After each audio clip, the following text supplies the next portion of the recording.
الله أكبر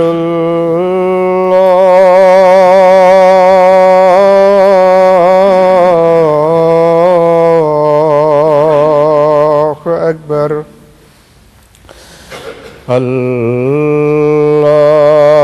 الله أكبر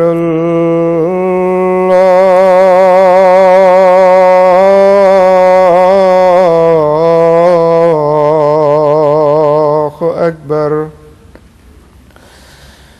أشهد أن لا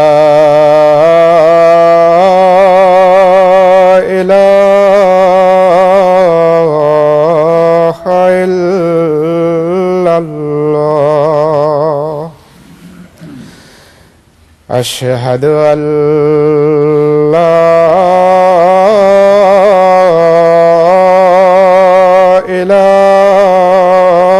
إله إلا الله أشهد أن محمدًا رسول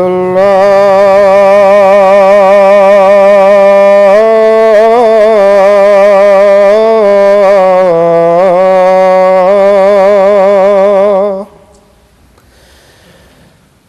أشهد أن محمدًا رسول الله حي على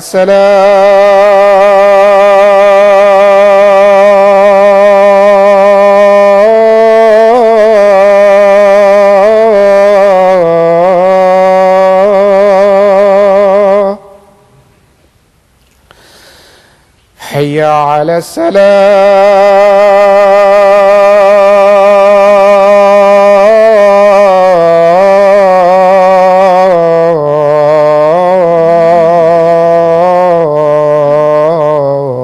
الصلاة حي على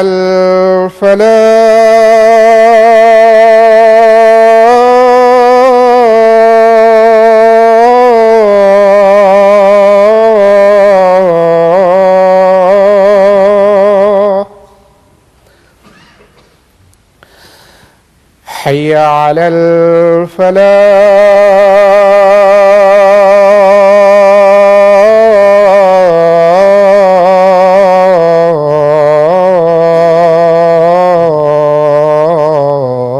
الفلاح الله أكبر